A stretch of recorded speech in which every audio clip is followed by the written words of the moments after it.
ಓಂ ಶಾಂತಿ. ಪ್ರೀತಿಯ ಆತ್ಮೀಯ ಸಹೋದರ ಸಹೋದರಿಯರೇ, ಇಂದಿನ 7/2/2026 ಬಾಬಾವರ ಮಧುರ ಮುರಳಿ ಮಂಥನಕ್ಕೆ ತಮಗೆಲ್ಲರಿಗೂ ಹಾರ್ದಿಕ ಸ್ವಾಗತ. ಓಂ ಶಾಂತಿ. ಇಂದಿನ ಮುರಳಿಯಲ್ಲಿ ಬಾಬಾ ಒಂದು ಅದ್ಭುತವಾದ ವಿಷಯ ಹೇಳ್ತಾರೆ. ನಮ್ಮ ತಮೋಪ್ರಧಾನ ಸ್ಥಿತಿಯಿಂದ ಸತೋಪ್ರಧಾನ ಸ್ಥಿತಿಗೆ ಏರ್ಬೇಕಲ್ಲ, ಅದಕ್ಕೆ ಒಂದು ಹೈ ಜಂಪ್ ಅಂದ್ರೆ ಒಂದು ದೊಡ್ಡ ಜಿಗಿತದ ಸಂಪೂರ್ಣ ತಂತ್ರವನ್ನೇ ವಿವರಿಸಿದ್ದಾರೆ. ಹೌದು, ದೊಡ್ಡ ಜಿಗಿತ. ನೋಡಿ, ಯಾವುದೇ ದೊಡ್ಡ ಜಿಗಿತಕ್ಕೆ 3 ವಿಷಯಗಳು ಬೇಕು. 1, ಜಿಗಿಯಲು ಒಂದು ಸ್ಥಿರವಾದ ನೆಲೆಗಟ್ಟು. ಸರಿ. 2, ಜಿಗಿಯಲು ಬೇಕಾದ ಶಕ್ತಿ. ಮತ್ತು 3, ಜಿಗಿತದ ಸಮಯದಲ್ಲಿ ಬಳಸುವ ಸರಿಯಾದ ತಂತ್ರ. ಬಹಳ ಚೆನ್ನಾಗಿ ಹೇಳಿದ್ರಿ. ಇಂದು ನಾವು ಈ 3 ಅಂಶಗಳ ಬಗ್ಗೆ ಚರ್ಚಿಸೋಣ. ಆದ್ರೆ ಅದಕ್ಕೂ ಮೊದಲು ಒಂದು ಸಣ್ಣ ಲೌಕಿಕ ದೃಷ್ಟಾಂತ ನೋಡೋಣ.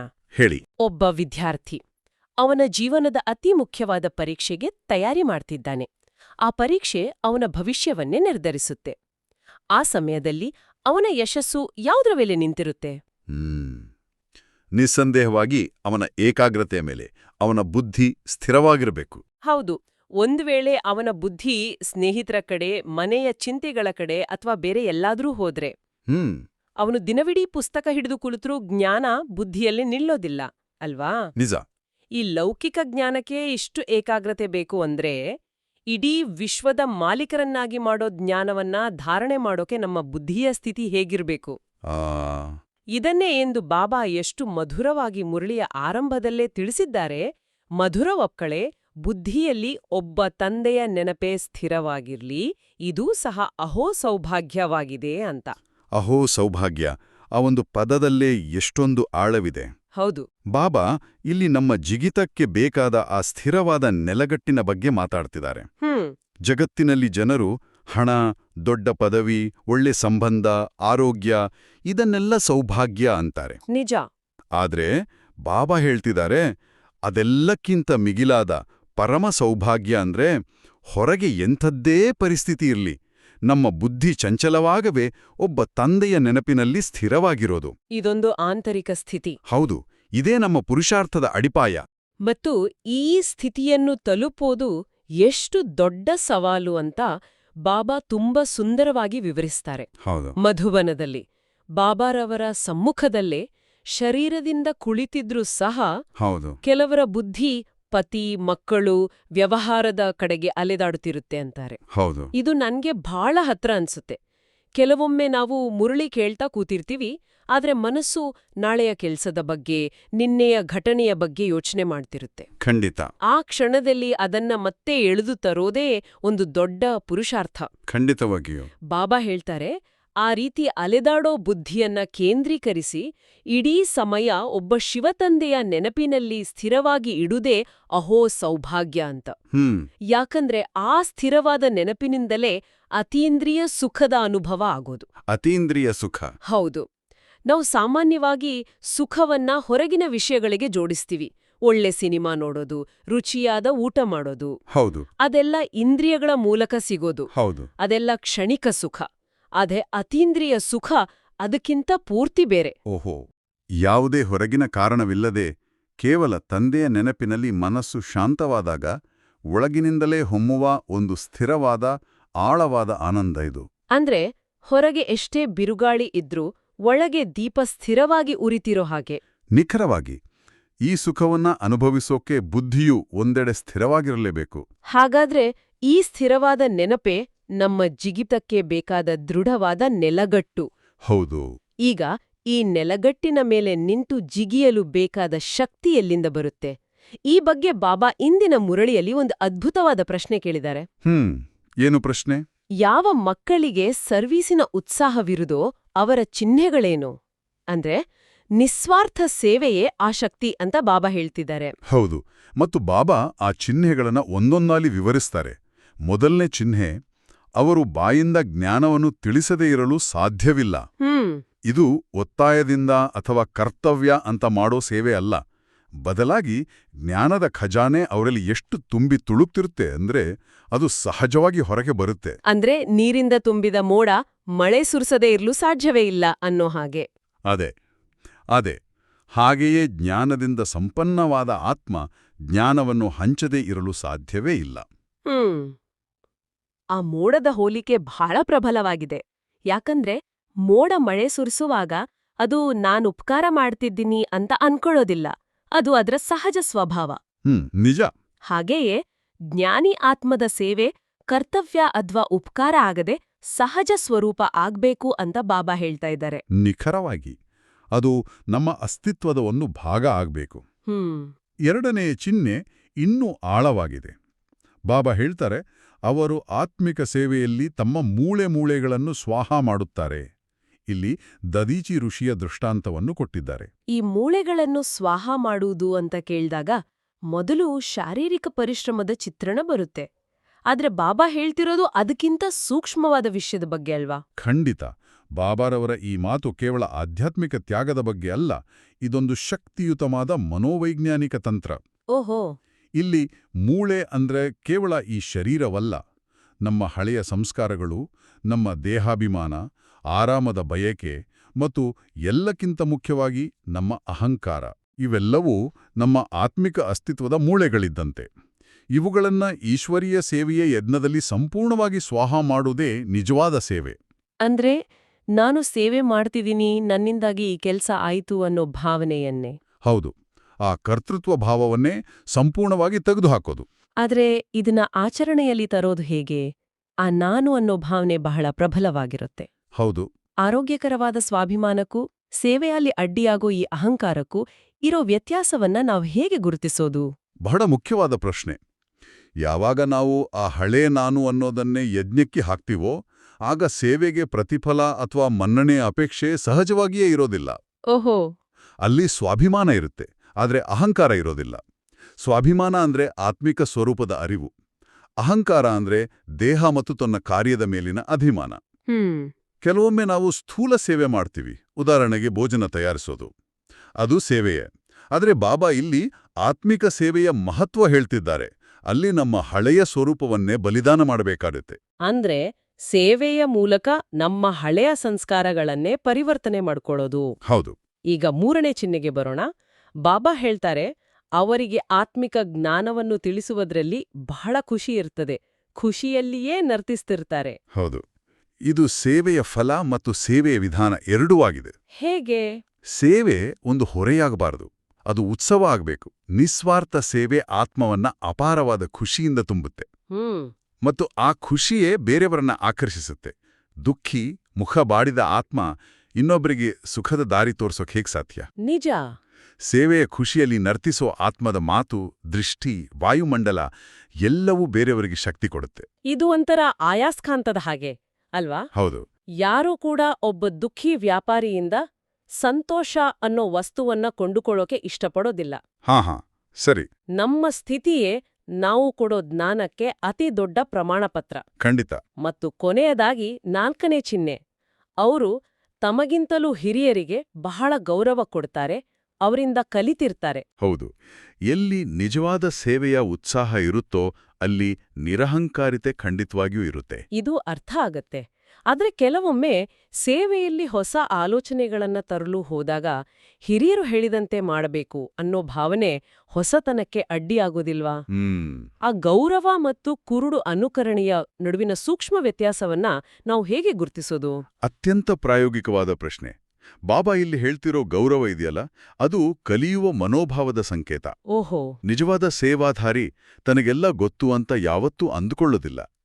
ಅವರು ಯಾವಾಗ್ಲೂ ಕಲಿಯೋ ಸ್ಥಿತಿಯಲ್ಲಿರ್ತಾರೆ. ತಮಗಿಂತ ಅನುಭವಿಗಳಾದ, ನಿಮಿತ್ತರಾದ ಆತ್ಮಗಳಿಗೆ ಗೌರವ ಕೊಡ್ತಾರೆ, ಅವರ ಅನುಭವದಿಂದ ಕಲಿತಾರೆ. ಇದು ಅಹಂಕಾರದ ಅಭಾವವನ್ನ ಸೂಚಿಸುತ್ತೆ. ನೀವು ಕೇಳಿದ್ದು ಕುರುಡು ಅನುಕರಣೆ. ಗೌರವ ಅಂದ್ರೆ ಅವರ ಅನುಭವವನ್ನ ಕೇಳಿ ಶ್ರೀಮತದ ಆಧಾರದ ಮೇಲೆ ಅದನ್ನ ವಿವೇಚಿಸಿ ಆಮೇಲೆ ಕಾಯ ಮಾಡೋದು. ಅಂದ್ರೆ ಸ್ವಂತ ಬುದ್ಧಿ ಬಳಸ್ಬೇಕು. ಖಂಡಿತ. ಎಲ್ಲಿ ಅಹಂಕಾರ ಬರುತ್ತೋ ಅಲ್ಲಿ ಸೇವೆಯ ಆತ್ಮಿಕ ಉತ್ಸಾಹ ಮುಗಿದೋಗಿ ಕೇವಲ ಲೌಕಿಕ ಪ್ರದರ್ಶನ ಉಳಿಯುತ್ತೆ. ಬಹಳ ಸ್ಪಷ್ಟವಾಯ್ತು. ಹಾಗಾದ್ರೆ ಸ್ಥಿರವಾದ ನೆನಪಿನ ನೆಲಗಟ್ಟು ಮತ್ತು ನಿಸ್ವಾರ್ಥ ಸೇವೆಯ ಶಕ್ತಿ ಇವೆರಡೂ ನಮ್ಮನ್ನ ಮೇಲೆಟ್ಟುವ ಎರಡು ರೆಕ್ಕೆಗಳಿದ್ದಂತೆ. ಹೌದು. ಆದ್ರೆ ಬಾಬಾ ಹೇಳೋ ಆ ಹೈ ಜಂಪ್ ಮಾಡೋಕೆ ಈ ರೆಕ್ಕೆಗಳಿಗೆ ಅಸಾಧಾರಣವಾದ ಶಕ್ತಿ ಬೇಕು, ಅದಕ್ಕೆ ಸರಿಯಾದ ತಂತ್ರನೂ ಬೇಕು. ಹೌದು. ಆ ಜಿಗಿತಕ್ಕೆ ಅಡ್ಡಿಯಾಗೋ ದೊಡ್ಡ ಅಪಾಯ ಯಾವುದು? ಬಾಬಾ ಈ ಬಗ್ಗೆ ಒಂದು ಬಹಳ ಗಂಭೀರವಾದ ಎಚ್ಚರಿಕೆ ಕೊಟ್ಟಿದ್ದಾರೆ. ಹೌದು, ಇಲ್ಲಿಯೇ ಬಾಬಾ ಆತ್ಮದ ಸಂಪೂರ್ಣ ಯಾತ್ರೆಯ ಚಿತ್ರವನ್ನ ನಮ್ಮುಂದೆ ಇಡ್ತಾರೆ. ಮೊಟ್ಟಮೊದಲು ಆತ್ಮರು ಸತೋಪ್ರಧಾನ ಸ್ಥಿತಿಯಲ್ಲಿ ಸಂಪೂರ್ಣ ಕಲೆಗಳಿಂದ ತುಂಬಿ ಕೆಳಗಿಳಿತಾರೆ. ಆಮೇಲೆ ಸಾವಿರಾರು ವರ್ಷಗಳ ಕಾಲ ಜನ್ಮಾಂತರಗಳಲ್ಲಿ ನಿಧಾನವಾಗಿ ಕಲೆಗಳು ಕಡಿಮೆ ಆಗ್ತಾ ಸತೋ, ರಜೋ ಮತ್ತು ತಮೋ ಸ್ಥಿತಿಗೆ ಇಳಿದುಬರ್ತಾರೆ.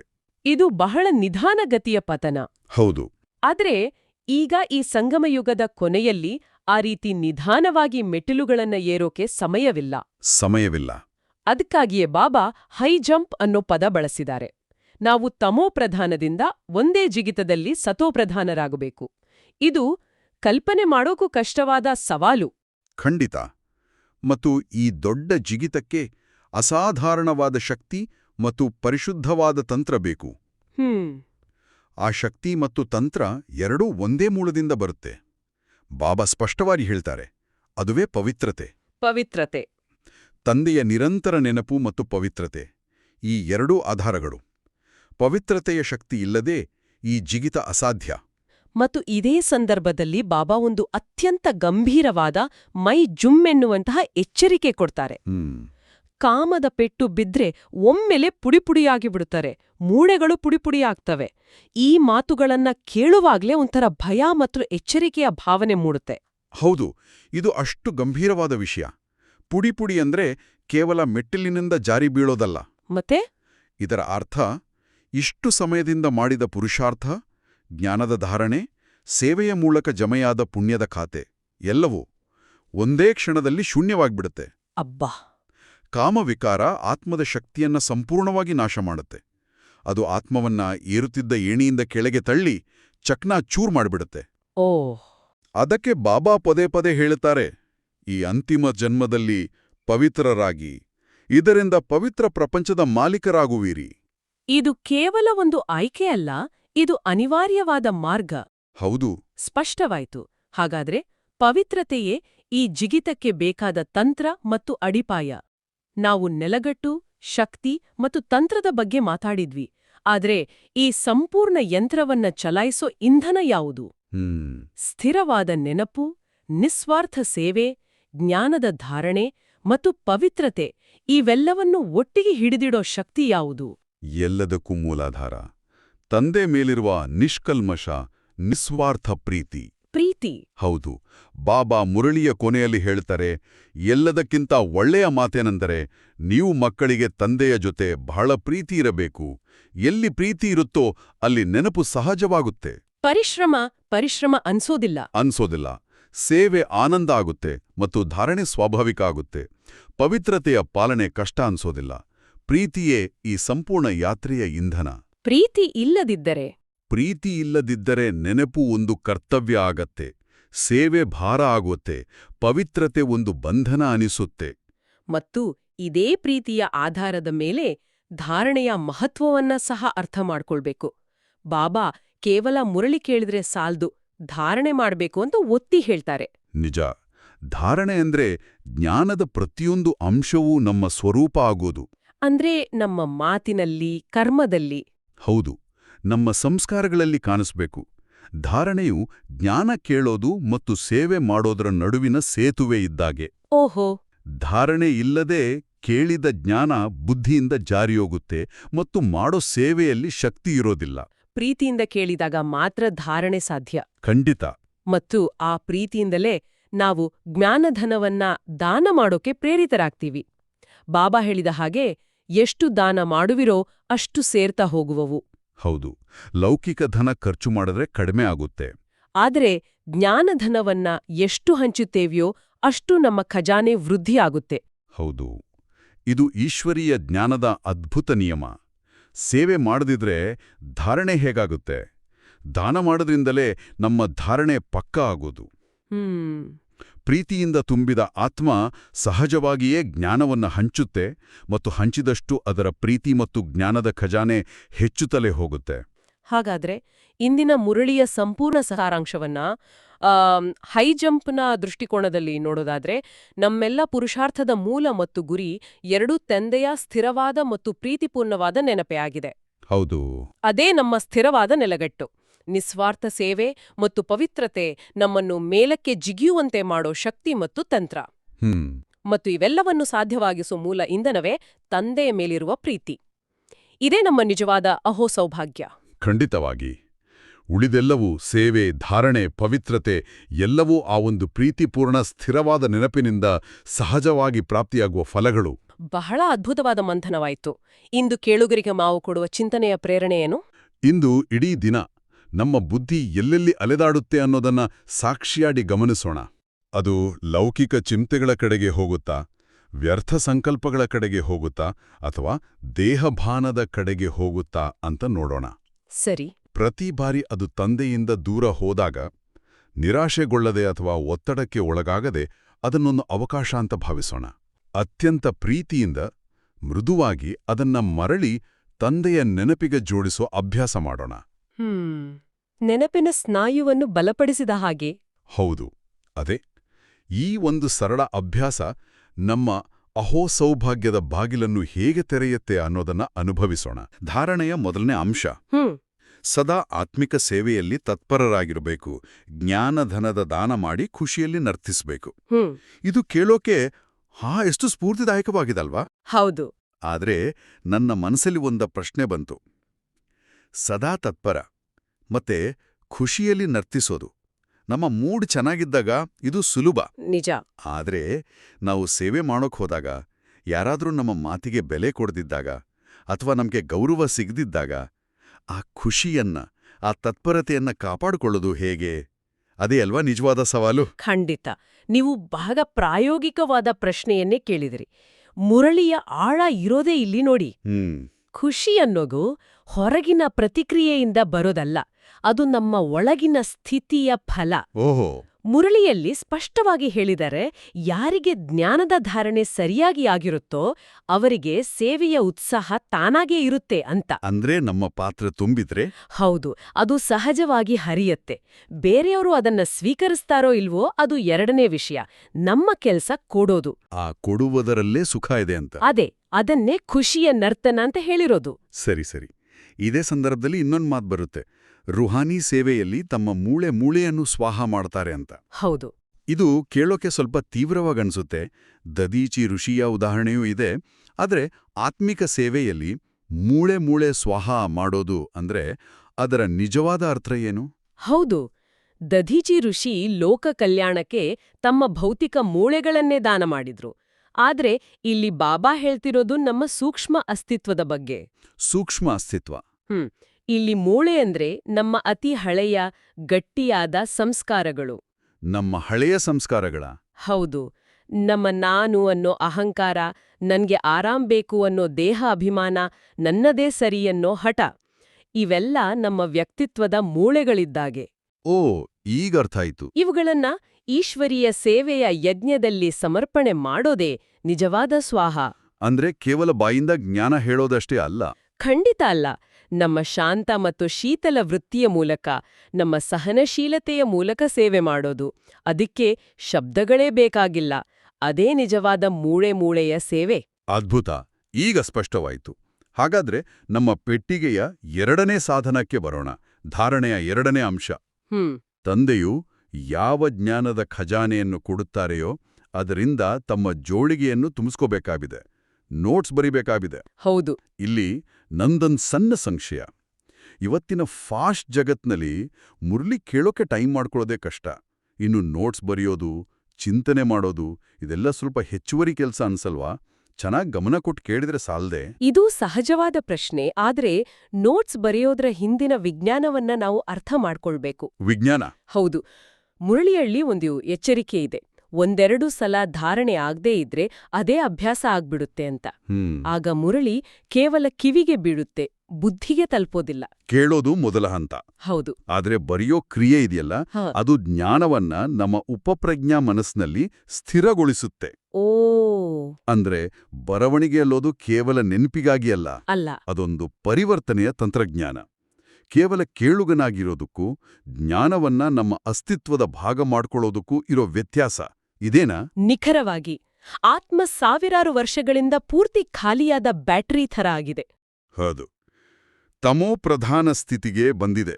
ಆ ಬ್ಯಾಟ್ರಿಯನ್ನ 5 ನಿಮಿಷ ಚಾರ್ಜ್ ಮಾಡಿದ್ರೆ ಆಗಲ್ಲ. ಅದಕ್ಕೆ ಆಳವಾದ, ನಿರಂತರ ಚಾರ್ಜಿಂಗ್ ಬೇಕು. ನೋಟ್ಸ್ ಬರೆಯೋದು, ಮಂಥನ ಮಾಡೋದು ಇದೆಲ್ಲ ಆ ಬ್ಯಾಟ್ರಿಗೆ ಕೊಡುವ ಶಕ್ತಿಯುತ ಚಾರ್ಜರ್ ಇದ್ದ ಹಾಗೆ. ಆಗ್ಲೇ ಸತೋಪ್ರಧಾನ ಸ್ಥಿತಿಗೆ ಜಂಪ್ ಮಾಡೋಕೆ ಸಾಧ್ಯ. ಖಂಡಿತ. ಖಜಾನೆ ತುಂಬಿದಾಗ ಮಾತ್ರ ದಾನ ಮಾಡೋಕ್ಕಾಗುತ್ತೆ. ಖಾಲಿ ಜೋಳಿಗೆಯಿಂದ ಏನ್ ಕೊಡೋಕ್ ಸಾಧ್ಯ ಅಲ್ವಾ? ಸರಿ, ಈಗ ಧಾರಣೆಯ ಮೂಲಕ ಮನಸ್ಸನ್ನ ಸಿದ್ಧ ಮಾಡ್ಕೊಂಡ್ವಿ, ಜ್ಞಾನದಿಂದ ಬುದ್ಧಿಯನ್ನ ತುಂಬಿಕೊಂಡ್ವಿ. ಆದ್ರೆ ಜೀವನದಲ್ಲಿ ಅನಿರೀಕ್ಷಿತ ಸವಾಲುಗಳು ಬಂದೇ ಬರುತ್ತವಲ್ಲ, ಆಗೇನ್ ಮಾಡೋದು? ಬಹುಶಃ ನಮ್ಮ ಸಾಧನಾ ಪೆಟ್ಟಿಗೆಯ ಮುಂದಿನ ಉಪಕರಣ ಇದಕ್ಕೆ ಇರಬೇಕು. ಇವತ್ತಿನ ವರದಾನ: ಸತ್ಯತೆಯ ಮಹಾನತೆಯ ಮೂಲಕ ಸದಾ ಖುಷಿಯ ಉಯ್ಯಾಲೆಯಲ್ಲಿ ತೂಗುವಂಥ ಅಧಿಕಾರಿ ಸ್ವರೂಪ ಭವ. ಹೌದು, ಈ ವರದಾನದ ಸಾರಾಂಶವೇ ಅದ್ಭುತವಾಗಿದೆ. ಸತ್ಯದ ದೋಣಿಯು ಅಲುಗಾಡಬಹುದು, ಆದರೆ ಮುಳುಗಲು ಸಾಧ್ಯವಿಲ್ಲ. ಹೌದು, ಜೀವನದಲ್ಲಿ ಬರೋ ಪರಿಸ್ಥಿತಿಗಳು ನಮ್ಮನ್ನ ಅಲುಗಾಡಿಸೋಕೆ ಪ್ರಯತ್ನಿಸ್ತವೆ, ನಮ್ಮ ಶಾಂತಿಯನ್ನ ಕೆಡಿಸೋಕೆ ನೋಡ್ತವೆ. ನಿಜ. ಆದರೆ ಈ ವರದಾನ ನಮ್ಗೆ ಒಂದು ಸಂಪೂರ್ಣ ಹೊಸ ದೃಷ್ಟಿಕೋನ ಕೊಡುತ್ತೆ. ಆ ಪರಿಸ್ಥಿತಿಗಳು ನಮ್ಮನ್ನ ಅಲುಗಾಡಿಸ್ತಿಲ್ಲ, ಬದಲಾಗಿ ತಂದೆಯ ಜೊತೆಗಿರೋ ನಮ್ಮ ಖುಷಿಯ ಉಯ್ಯಾಲೆಯನ್ನ ತೂಗುತ್ತಿವೆ ಅಂತ ಭಾವಿಸ್ಬೇಕು. ವಾವ್, ಇದು ದೃಷ್ಟಿಕೋನದಲ್ಲೇ ಆದ ಒಂದು ದೊಡ್ಡ ಬದಲಾವಣೆ. ಹೌದು. ಆದರೆ ಒಂದು ಕಠಿಣ ಸಂದರ್ಭದ ಮಧ್ಯೆ, ಉದಾಹರಣೆಗೆ ಯಾರಾದ್ರೂ ನಮ್ಮೇಲೆ ಸುಳ್ಳು ಆರೋಪ ಮಾಡಿದಾಗ, ಆ ಕ್ಷಣದಲ್ಲಿ ಈ ಸ್ಮೃತಿಯನ್ನು ತರೋದು ಹೇಗೆ? ಆ ಕೋಪ, ದುಃಖದ ನಡುವೆ ಇದು ನನ್ನ ಖುಷಿಯ ಉಯ್ಯಾಲೆ ಅಂದ್ಕೊಳ್ಳೋದು ಕಷ್ಟ ಅಲ್ವಾ? ಕಷ್ಟವೇ. ಅದಕ್ಕೊಂದು ಪ್ರಾಯೋಗಿಕ ವಿಧಾನ ಇದೆ. ಹೇಳಿ. ಆ ಸನ್ನಿವೇಶಕ್ಕೆ ಪ್ರತಿಕ್ರಿಯಿಸೋ ಮೊದಲು ಕೇವಲ 1 ಕ್ಷಣದ ವಿರಾಮ ತೆಗೆದುಕೊಳ್ಳಬೇಕು. 1 ಕ್ಷಣದ ವಿರಾಮ? ಆ ಕ್ಷಣದಲ್ಲಿ ಮನಸ್ಸಿಗೆ ಈ ವರದಾನದ ಸಂಕಲ್ಪ ಕೊಡಬೇಕು. ಈ ಪರಿಸ್ಥಿತಿ ನನ್ನನ್ನ ಕೆಳಗೆ ಬೀಳಿಸಲು ಬಂದಿಲ್ಲ, ಇದು ನನ್ನನ್ನ ತಂದೆಯ ಜೊತೆಗಿನ ಖುಷಿಯ ಉಯ್ಯಾಲೆಯಲ್ಲಿ ಇನ್ನಷ್ಟು ಎತ್ತರಕ್ಕೆ ತೂಗಿಸಲು ಬಂದಿದೆ. ಆದ್ದರಿಂದ ಈ ಪರಿಸ್ಥಿತಿಗೂ ಧನ್ಯವಾದ. ಈ ಒಂದು ಸಂಕಲ್ಪ ಇದೆಯಲ್ಲ, ಇದು ನಮ್ಮ ಮನಸ್ಥಿತಿಯನ್ನ ವಿರೋಧದಿಂದ ಸ್ವೀಕಾರಕ್ಕೆ ತರುತ್ತೆ. ಆಗ ನಾವು ಪರಿಸ್ಥಿತಿಯ ಅಧೀನರಾಗಲ್ಲ, ಬದಲಾಗಿ ಅಧಿಕಾರಿ ಸ್ವರೂಪರಾಗ್ತೇವೆ. ಉಯ್ಯಾಲೆಯಲ್ಲಿ ಕುಳಿತವರ ಕೈಯಲ್ಲಿ ಕಂಟ್ರೋಲ್ ಇರುತ್ತೆ ಅಂತ. ನಿಖರವಾಗಿ ನಾವು ಆ ಅಧಿಕಾರಿ ಸ್ಥಿತಿಗೆ ಬರ್ತೇವೆ. ಅಂದ್ರೆ ಸವಾಲುಗಳನ್ನ ಶತ್ರುಗಳ ತರ ನೋಡೋ ಬದಲು ನಮ್ಮ ಸ್ಥಿತಿಯನ್ನ ಬಲಪಡಿಸೋ ಸ್ನೇಹಿತರ ತರ ನೋಡೋದು. ಹೌದು, ಅಭ್ಯಾಸದಿಂದ ಇದು ಸಾಧ್ಯ. ಸರಿ, ಈಗ ನಮ್ಮ ಪೆಟ್ಟಿಗೆಯ ಮುಂದಿನ ಸಾಧನ ಸ್ಲೋಗನ್: ಸರ್ವಶಕ್ತಿಗಳ ಲೈಟ್ ಸದಾ ಜೊತೆ ಇರಲಿ, ಇದರಿಂದ ಮಾಯೆಯು ಸಮೀಪಕ್ಕೂ ಬರಲು ಸಾಧ್ಯವಿಲ್ಲ. ಇದು ಒಂದು ರೀತಿ ರಕ್ಷಣಾ ಕವಚದಾಗ ಕೇಳಿಸ್ತಿದೆ. ಹೌದು, ಇದೊಂದು ಆಧ್ಯಾತ್ಮಿಕ ರಕ್ಷಣಾ ಕವಚವೇ ಸರಿ. ನಾನಿದನ್ನ ಒಂದು ಶಕ್ತಿಯುತ ಸ್ವಿಚ್ ಅಂತ ಕರಿತೀನಿ. ಸ್ವಿಚ್. ಹೌದು. ಮಾಯೆ ಅಂದ್ರೆ ಯಾವುದು? ವ್ಯರ್ಥ ಸಂಕಲ್ಪಗಳು, ನೆಗೆಟಿವ್ ಭಾವನೆಗಳು, ಹಳೆಯ ಕೆಟ್ಟ ಅಭ್ಯಾಸಗಳು. ಹೌದು, ಇವು ನಮ್ಮ ಮನಸ್ಸಿನ ಮೇಲೆ ಅಟ್ಯಾಕ್ ಮಾಡಿದಾಗ ಈ ಸ್ಲೋಗನ್ ಒಂದು ಸ್ವಿಚ್ನಂತೆ ಕೆಲಸ ಮಾಡುತ್ತೆ. ಅದನ್ನ ನೆನಪಿಸ್ಕೊಂಡ ತಕ್ಷಣ ನಮ್ಮ ಬುದ್ಧಿಯ ಕನೆಕ್ಷನ್ ಸರ್ವಶಕ್ತಿವಂತ ತಂದೆಯೊಂದಿಗೆ ಜೋಡಣೆಯಾಗುತ್ತೆ. ನನಗಿದು ಒಂದು ಮಾನಸಿಕ ಫೈರ್ವಾಲ್ ತರ ಕಾಣಿಸ್ತಿದೆ. ವಾವ್, ಒಳ್ಳೆ ಹೋಲಿಕೆ. ಕೋಪ ಅಥವಾ ಅಸೂಯೆಯಂಥ ವೈರಸ್ ನಮ್ಮ ಮನಸ್ಸಿಗೆ ಎಂಟರ್ ಆಗೋಕೆ ನೋಡಿದಾಗ ಈ ಸ್ಲೋಗನ್ ಒಂದು ಅಲರ್ಟ್ ಮೆಸೇಜ್ ಕೊಟ್ಟು ನಮ್ಮ ಆಧ್ಯಾತ್ಮಿಕ ಆಂಟಿವೈರಸ್ ಅನ್ನ ಆಕ್ಟಿವೇಟ್ ಮಾಡುತ್ತೆ. ಹೀಗಂದ್ಕೊಳ್ಬೋದಾ? ಅತ್ಯುತ್ತಮ ಹೋಲಿಕೆ. ನಿಖರವಾಗಿ ಅದೇ. ಒಂದು ಉದಾಹರಣೆ ತಗೊಳ್ಳಿ. ನಿಮಗೆ ಇದ್ದಕ್ಕಿದ್ದಂತೆ ಕೋಪ ಬಂತು. ಆ ಕ್ಷಣದಲ್ಲಿ ರಿಯಾಕ್ಟ್ ಮಾಡೋ ಬದಲು ನಾನು ಸರ್ವಶಕ್ತಿಗಳ ಬೆಳಕಿನ ಕವಚದಲ್ಲಿದ್ದೇನೆ ಅಂತ ಮನಸ್ಸಿನಲ್ಲೇ ಒಂದು ಕ್ಷಣ ಭಾವಿಸಿದ್ರೆ ಏನಾಗುತ್ತೆ? ನಮ್ಮ ಗಮನ ಡೈವರ್ಟ್ ಆಗುತ್ತೆ. ಹೌದು, ನಿಮ್ಮ ಗಮನ ಸಮಸ್ಯೆಯಿಂದ ಪರಿಹಾರದ ಕಡೆಗೆ, ಅಂದ್ರೆ ಶಕ್ತಿಗಳ ಮೂಲವಾದ ಪರಮಾತ್ಮನ ಕಡೆಗೆ ಚಲಿಸುತ್ತೆ. ಇದು ಮಾಯೆಯ ಆಕ್ರಮಣವನ್ನ ಆ ಕ್ಷಣಕ್ಕೆ ತಡೆಯುತ್ತೆ. ಅಭ್ಯಾಸದಿಂದ ಈ ಕವಚ ಇನ್ನಷ್ಟು ಶಕ್ತಿಶಾಲಿಯಾಗುತ್ತೆ. ಖಂಡಿತ. ಮಾಯೆ ದೂರದಿಂದಲೇ ನಮ್ಮನ್ನು ನೋಡಿದ ದಾರಿ ಬದಲಾಯಿಸುತ್ತೆ. ಧ್ವನಿಯನ್ನು ನಿಧಾನ ಮತ್ತು ಮಧುರವಾಗಿಸಿ. ಈಗ ನಮ್ಮ ಸಾಧನಾ ಪೆಟ್ಟಿಗೆಯ ಕೊನೆಯ ಮತ್ತು ಬಹುಶಃ ಅತ್ಯಂತ ಸೂಕ್ಷ್ಮವಾದ ಸಾಧನದ ಕಡೆಗೆ ಬರೋಣ. ಅವ್ಯಕ್ತ ಇಶಾರೆ. ಇದು ಏಕತೆ ಮತ್ತು ವಿಶ್ವಾಸದ ಬಗ್ಗೆ ಹೇಳುತ್ತೆ. ಏಕತೆ, ಸ್ವಚ್ಛತೆ, ಸೂಕ್ಷ್ಮತೆ, ಮಧುರತೆ ಮತ್ತು ಮಹಾನತೆ, ಈ 5 ಗುಣಗಳು ನಮ್ಮ ಪ್ರತಿ ಹೆಜ್ಜೆಯಲ್ಲೂ ಕಾಣಬೇಕು ಅಂತ. ಇದು ಇವತ್ತಿನ ಮುರಳಿಯ ಅತ್ಯಂತ ಗಹನವಾದ ಭಾಗ. ಇಲ್ಲಿ ತಂದೆಯ ಪ್ರತ್ಯಕ್ಷತೆ ನಮ್ಮ ವೈಯಕ್ತಿಕ ಸಾಧನೆ ಮೇಲೆ ಮಾತ್ರ ಅಲ್ಲ, ನಮ್ಮ ಸಾಮೂಹಿಕ ಏಕತೆಯ ಮೇಲೆ ಅವಲಂಬಿತವಾಗಿದೆ. ಹೌದು, ನಮ್ಮೆಲ್ಲರ ಸಂಸ್ಕಾರಗಳು ಬೇರೆ ಬೇರೆ, ಅದು ಸಹಜ. ಆದ್ರೆ ಆ ಭಿನ್ನತೆಯ ನಡುವೆಯೂ ಸಾಮರಸ್ಯವನ್ನ, ಏಕತೆಯನ್ನ ತರೋದೇ ನಮ್ಮ ಮುಂದಿರೋ ದೊಡ್ಡ ಗುರಿ. ಇದಕ್ಕಾಗಿ ಒಂದು ಬಹಳ ಸರಳವೆನಿಸೋ ಆದರೆ ಅಷ್ಟೇ ಕಠಿಣವಾದ ವಿಧಾನವನ್ನು ಕೊಟ್ಟಿದ್ದಾರೆ. ಏಕತೆಗಾಗಿ ಒಬ್ಬರಿನ್ನೊಬ್ಬರ ವಿಚಾರಗಳಿಗೆ ಗೌರವ ಕೊಡಿ, ಹಾಂಜಿ ಎಂದು ತಮ್ಮ ವಿಚಾರ ಅವಶ್ಯವಾಗಿ ಕೊಡಿ. ಹೌದು. ಪ್ರಾಮಾಣಿಕವಾಗಿ ಹೇಳಬೇಕಂದ್ರೆ ಇದು ಕೇಳೋಕೆ ಸುಲಭ. ಆದರೆ ನಮ್ಮ ಅಹಂಕಾರ ನನ್ನ ವಿಚಾರವೇ ಸರಿ ಅಂತ ಹೇಳ್ತಿರುವಾಗ ಇನ್ನೊಬ್ಬರ ಮಾತಿಗೆ ಹಾಂಜಿ ಅನ್ನೋದು ದೊಡ್ಡ ಸವಾಲು. ನಿಜ. ಆದ್ರೆ ಹಾಂಜಿ ಅನ್ನೋದು ಕುರುಡು ಒಪ್ಪಿಗೆಯಲ್ಲ. ಹೌದಾ? ಅಥವಾ ನಮ್ಮ ಅಭಿಪ್ರಾಯವನ್ನ ಬದಿಗಿಡೋದೂ ಅಲ್ಲ. ಅದು ಮೊದಲು ಇನ್ನೊಬ್ಬ ಆತ್ಮನ ವಿಚಾರಕ್ಕೆ, ಅವರ ದೃಷ್ಟಿಕೋನಕ್ಕೆ ಗೌರವ ಕೊಡೋ ಒಂದು ಸಂಸ್ಕಾರ. ಗೌರವ ಕೊಡೋದು. ಅವರ ಮಾತನ್ನ ಪೂರ್ತಿಯಾಗಿ ಕೇಳಿ, ಹೌದು, ನಿಮ್ಮ ದೃಷ್ಟಿಕೋನದಿಂದ ಇದು ಸರಿ ಅಂತ ಸ್ವೀಕರಿಸಿ, ಆಮೇಲೆ ಪ್ರೀತಿಯ ಅಡಿಪಾಯದ ಮೇಲೆ ಇದಕ್ಕೆ ನನ್ನೊಂದು ಸಣ್ಣ ಸೇರ್ಪಡೆ ಇದೆ ಅಂತ ನಮ್ಮ ವಿಚಾರವನ್ನ ಮಂಡಿಸೋದು. ಆಗ ಸಂಘರ್ಷದ ಬದಲು ಸಹಯೋಗ ಹುಟ್ಟುತ್ತೆ. ಹೌದು, ವಾದದ ಬದಲು ಸಂವಾದ ನಡೆಯುತ್ತೆ. ನಮ್ಮ ವಿಭಿನ್ನ ಸಂಸ್ಕಾರಗಳನ್ನ ಒಂದು ಸುಂದರ ಸಂಗೀತದ ವಾದ್ಯಗಳ ತರ ಭಾವಿಸಿದ್ರೆ, ಏಕತೆ ಅಂದ್ರೆ ಆ ಎಲ್ಲಾ ವಾದ್ಯಗಳು ಒಟ್ಟಾಗಿ ಒಂದು ಸುಮಧುರ ಗೀತೆಯನ್ನ ನುಡಿಸೋದು. ಈ ಏಕತೆಯ ಸಂಗೀತವೇ ತಂದೆಯನ್ನು ಜಗತ್ತಿನ ಮುಂದೆ ಪ್ರತ್ಯಕ್ಷ ಮಾಡುವ ಸಾಧನ. ಅದೇ ಅದ್ಭುತ. ಇಂದಿನ ಈ ಚರ್ಚೆಯಲ್ಲಿ ನಮ್ಮ ಆಧ್ಯಾತ್ಮಿಕ ಸಾಧನ ಪೆಟ್ಟಿಗೆಯನ್ನು ತೆರೆದು ನೋಡಿದ್ದೇವೆ. ತಂದೆಯ ಸ್ಥಿರ ನೆನಪಿನಿಂದ ಸೇವೆಯ ಉತ್ಸಾಹ, ಜ್ಞಾನದಿಂದ ಬುದ್ಧಿ ಎಂಬ ಜೋಳಿಗೆಯನ್ನು ತುಂಬೋದು, ಸವಾಲುಗಳನ್ನೇ ಖುಷಿಯ ಉಯ್ಯಾಲೆಯಾಗಿಸೋದು, ಮತ್ತು ಸರ್ವಶಕ್ತಿಗಳ ಕವಚದಿಂದ ಸುರಕ್ಷಿತರಾಗೋದು ಹೇಗೆ ಅಂತ ಕಲಿತೆವು. ಹೌದು. ಹೊರಡುವ ಮುನ್ನ ಚಿಂತನೆಗಾಗಿ ಒಂದು ವಿಚಾರವನ್ನ ಬಿಟ್ಟೋಗೋಣವೇ? ಖಂಡಿತ. ಈ ಮಹಾನೇಕತೆಯ ಕಾರ್ಯಕ್ಕೆ ನಮ್ಮ ಕೊಡುಗೆಯನ್ನ ನೀಡಲು ನಮ್ಮಲ್ಲಿರೋ ಯಾವ ಒಂದು ನಿರ್ದಿಷ್ಟ ಹಳೆಯ ಸಂಸ್ಕಾರವನ್ನ, ಅದು ಹಠ ಇರಬಹುದು, ಅವಸರ ಇರಬಹುದು, ಅಥವಾ ಟೀಕಿಸೋ ಸ್ವಭಾವ ಇರಬಹುದು, ಇಂದಿನಿಂದ ಪರಿವರ್ತನೆ ಮಾಡೋಕೆ ನಾವು ಸಂಕಲ್ಪ ಮಾಡಬಹುದು. ಬಹಳ ಒಳ್ಳೆಯ ಪ್ರಶ್ನೆ. ಮತ್ತು ಇಂದಿನ ಆಧ್ಯಾತ್ಮಿಕ ಅಭ್ಯಾಸ. ದಿನದಲ್ಲಿ ಯಾರೇ ನಮ್ಮುಂದೆ ತಮ್ಮ ವಿಚಾರವನ್ನ ಇಟ್ಟಾಗ ತಕ್ಷಣ ಪ್ರತಿಕ್ರಿಯಿಸೋ ಮೊದಲು ಮನಸ್ಸಿನಲ್ಲೇ ಒಂದು ಕ್ಷಣ ಹಾಂಜಿ ಅಂತ ಅವರ ವಿಚಾರಕ್ಕೆ ಗೌರವ ನೀಡಿ, ಆಮೇಲೆ ಮಾತ್ನಾಡಿ. ಈ ಸಣ್ಣ ಬದಲಾವಣೆಯಿಂದ ವಾತಾವರಣದಲ್ಲಿ ಮತ್ತು ನಮ್ಮ ಸ್ಥಿತಿಯಲ್ಲಿ ಆಗೋ ಪರಿಣಾಮವನ್ನ ಗಮನಿಸಿ. ಒಳ್ಳೆಯದು. ಅತಿ ಮಧುರರಾದ, ಅಗಲಿ ಹೋಗಿ ಮರಳಿ ಸಿಕ್ಕಿರುವ ಮಕ್ಕಳಿಗೆ ತಂದೆ ತಾಯಿಯಾದ ಬಾಪ್ದಾದಾರವರ ನೆನಪು, ಪ್ರೀತಿ ಹಾಗೂ ಸುಪ್ರಭಾತ. ಆತ್ಮಿಕ ಮಕ್ಕಳಿಗೆ ಆತ್ಮಿಕ ತಂದೆಯ ನಮಸ್ಕಾರಗಳು.